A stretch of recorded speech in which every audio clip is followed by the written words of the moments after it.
Guys, it's your boy John the Liquidator coming back with another video, and it looked like Caitlin Clark has suffered yet another hard foul, and the referees failed to make a call. Caitlin Clark just got body slammed on live TV, as if we were watching WrestleMania, not a WNBA game. And the refs? Once again, they stood there and did absolutely nothing. At this point, you have to wonder, are they diehard Atlanta Dream fans or just selectively blind with a side of hearing loss? Either way, strap in, because this isn't just a basketball game anymore. It's a full-blown drama series, and Clark isn't just the star. She's the villain, the hero, and the human punching bag. What just happened in Atlanta is wild. The Atlanta Dream, not quite Nate Tibbetts. If you guys know anything, like Nate Tibbetts, literally, like, he would throw 17 different looks at Caitlin per quarter. He would throw a different look at Caitlin every single possession. However... Now look, this isn't quite Nate Tibbetts' Atlanta Dream. If you know me, you know I like Tibbetts. The man would throw 17 different defensive schemes at Caitlin Clark per quarter. A new look every single possession. But even with all that, there she was, Caitlin Clark, the walking basketball highlight reel, sharing court space with the Dream and somehow surviving what felt less like a basketball game and more like a live experiment in full-contact chaos. Because apparently, somewhere along the way, the WNBA rebranded, from professional basketball to professional body slamming. And the refs? They either tuned into a different game entirely, or they thought they were officiating a WWE tryout. And another case of WNBA referees dropping the ball, not making the right calls when it comes to Caitlin Clark. Bruh, how we one game away for the start of the season, and we have already Caitlin Clark getting fouled extremely hard. Look back at the referee like, damn. Let's set the stage. Caitlin Clark, fresh off showcasing the court vision of a hawk on espresso and the shooting range of a military-grade sniper, steps onto the hardwood with poise, precision, and the deeply offensive habit of turning defenders into human traffic cones. Naturally, this kind of brilliance couldn't be left unchecked. So what did the Atlanta Dream do in response? Defend better. Adjust their scheme. Study the film and come back smarter. How much of the jealousy of Clark is because of the insane amount of publicity she gets?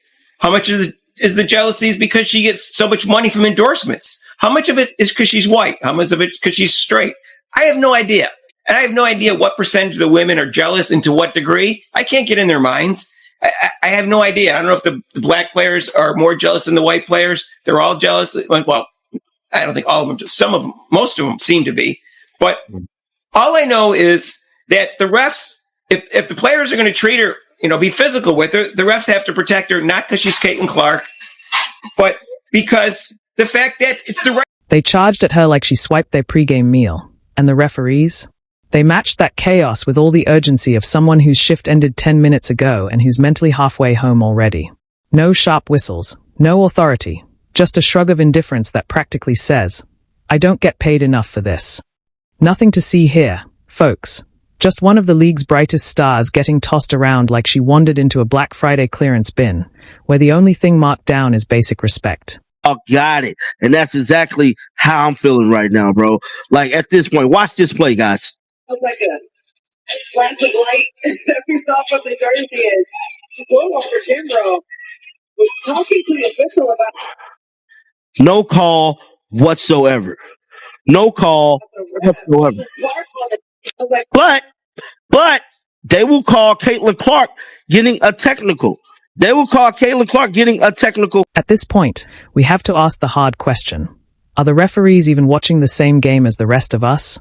Or are they off on some kind of spiritual vision quest in the nosebleeds, searching for inner peace while chaos reigns below? Because Caitlin Clark didn't just get fouled. She took the full WWE package. Elbows to the ribs, shoulders to the chest, forearms to the face. Everything short of a steel chair and a surprise tag team partner. And how did the refs react? With the urgency and emotional engagement of a sloth watching a rerun of televised golf. NBA referees' secret agenda against Caitlin. Clark drives into the lane, eyes on the rim, clearly heading for a layup. The Atlanta Dream's defense collapses, not with precision or poise, but with the frantic energy of a full-court rugby scrum on roller skates. One defender lunges for the ball, another barrels straight into her midsection like she's executing a WWE takedown, and a third seems to channel her inner Mortal Kombat character, launching a mid-air finishing move. Clark absorbs it all. Contact from 3 directions, chaos wrapped in a basketball uniform. And the whistle? Silent. Muted. Absent. Possibly on vacation. You could almost hear the ref's internal monologue. Let them play. Which might be acceptable if this were a neighborhood pickup game in 1994, back when no one called fouls and shirts versus skins was a legitimate strategy. But this is the WNBA, a professional league. And yet, the crowd gasps. Clark hits the hardwood, and the game rolls on like she just tripped over her own brilliance instead of being body-checked into next week. The only thing more invisible than the foul?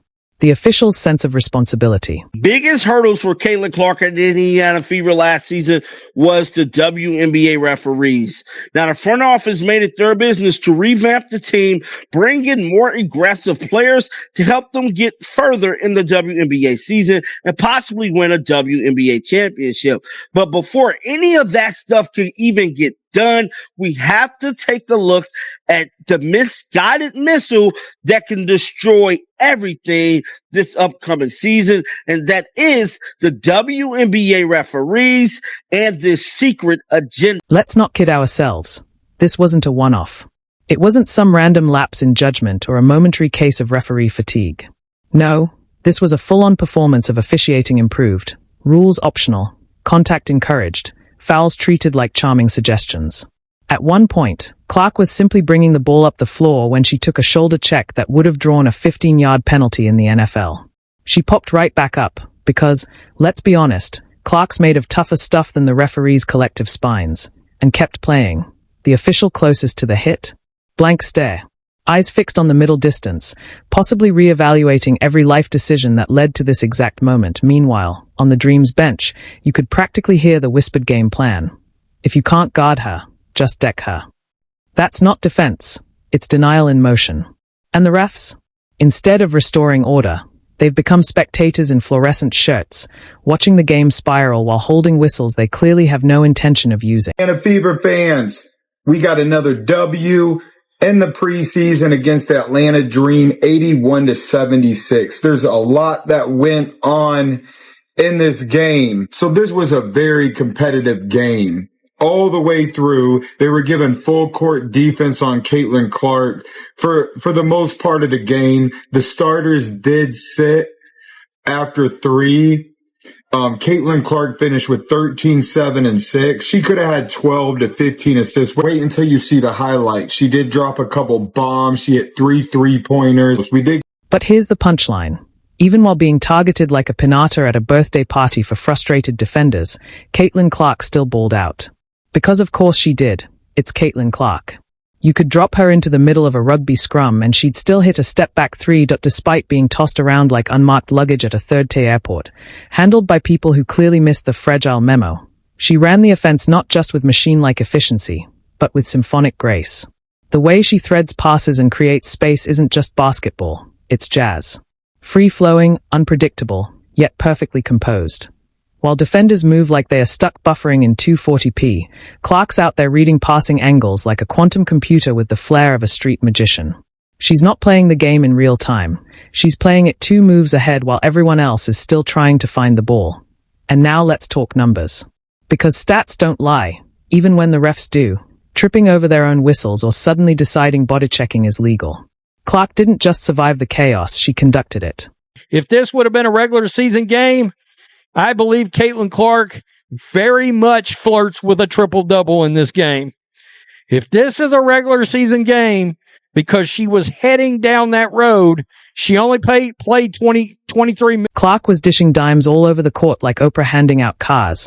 Left-handed, right hand, behind the back, even threading passes through the legs of defenders too busy trying to erase her from existence to notice their own shoelaces were untied.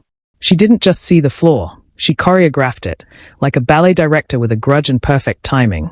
And when the Dream tried to double her, she carved through them like she was wielding a lightsaber at a fencing match. The crowd could almost hear the whoosh each time she glided by, leaving defenders frozen somewhere between or an existential crisis. Every time Atlanta tried to rattle her with a so-called defensive strategy that looked suspiciously like a vintage 1998 Red Wings body check, Clark just brushed it off like lint on a black sweater. No flinch. No fuss. Just that calm, slightly annoyed glance that said, Is that really all you've got? Caitlin Clark, in 23 minutes of play, 13 points, 6 rebounds, 7 assists. In 23 minutes, Caitlin Clark already shows all of us who are watching along, stay tuned, folks. Multiple triple doubles are coming this season.